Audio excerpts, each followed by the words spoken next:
Ulrikke, my story will be faithful to reality, or at least to my personal recollection of reality, which is the same thing.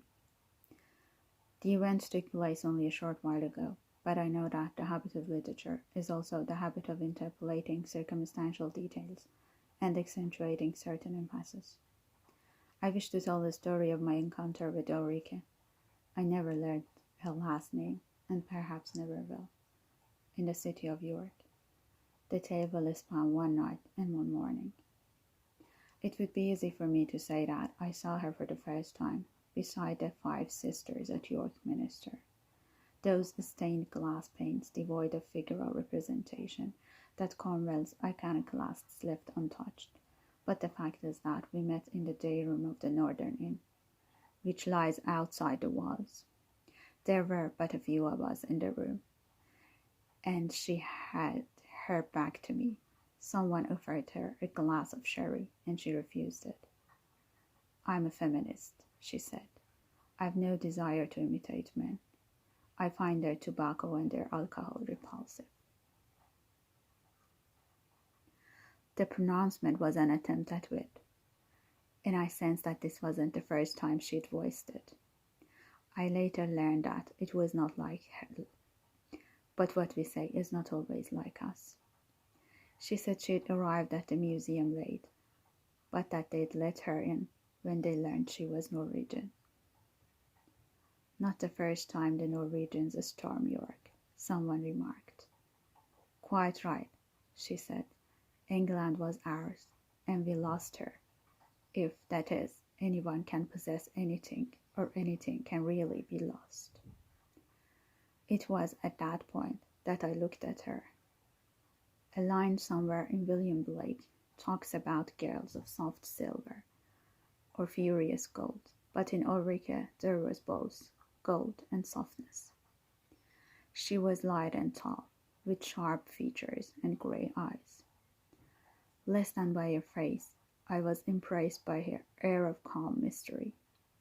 She smiled easily, and her smile seemed to take her somewhere far away.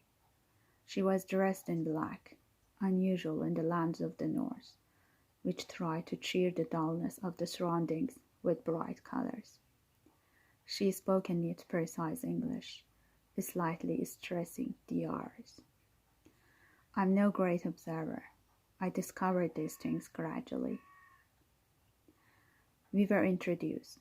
I told her I was professor at University of Andes in Bogota.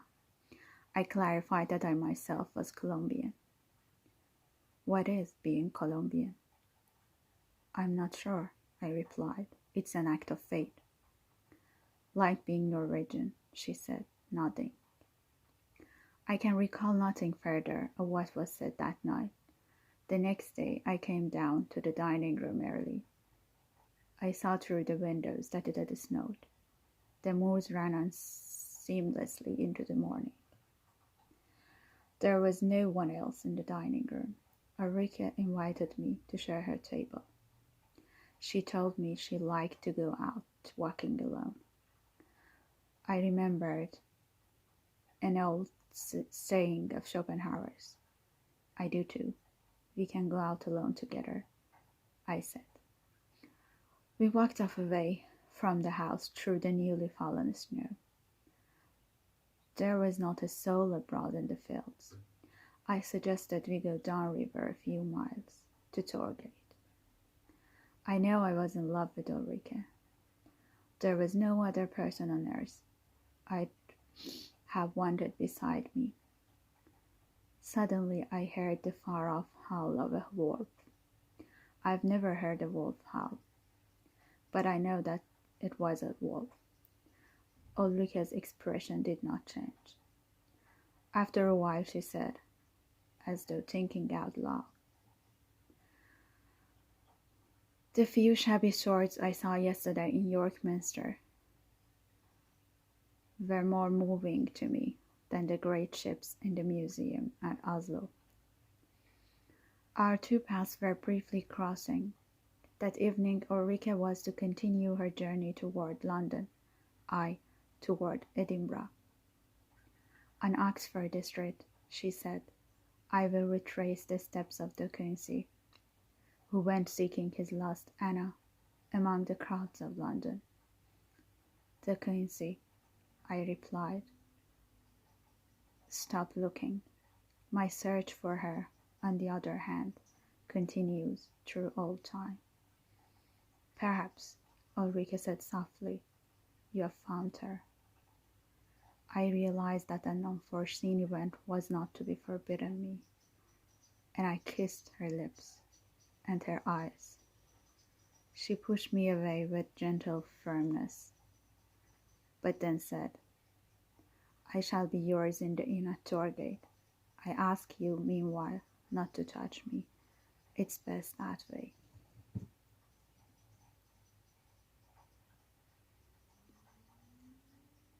For a celibate middle-aged man, proffered love is a gift that one no longer hopes for. A miracle has the right to impose conditions. I recalled my salad days in Popayan and the girl from Texas, as bright and slender as Ulrikke, who had denied me her love. I did not make the mistake of asking her whether she loved me. I realized that I was not the first, and would not be the last. That adventure, perhaps the last for me, would be one of many for that glowing, determined disciple of Ibsen. We walked on, hand in hand. All this is like a dream, I said, and I never dream. Like that king, Ulrikke replied, who never dreamed until a magician put him to sleep in a pigsty. Then she added, shh, a bird is about to sing. In a moment we heard the bird song. In these lands, I said, people think that a person who is soon to die can see the future. And I'm about to die, she said. I looked at her, stunned. Let's cut through the woods, I urged her. We'll get to Torgate sooner. The woods are dangerous, she replied. We continued across the moors. I wish this moment would last forever, I murmured. Forever is a word mankind is forbidden to speak. Ulrikke declared emphatically, and then, to soften her words, she asked me to tell her my name again, which she hadn't heard very well. Javier Otarola, I said. She tried to repeat it, but couldn't. I failed likewise with Ulrikke. I will call you Sigurd, she said with a smile. And if I am to be Sigurd, I replied, then you shall be Brunhild. Her step had slowed. Do you know the saga? I asked. Of course, she said. The tragic story that the Germans spoiled with their Parvenunibelungen. I didn't want to argue, so I answered, Brunhild, you are walking as though you wanted a sword to lie between us in our bed. We were suddenly before the inn. I was not surprised to find that it, like the one we had departed from, was called the Northern Inn. From the top of the staircase, Ulrikke called down to me, Did you hear the wolf? There are no wolves in England anymore. Hurry up.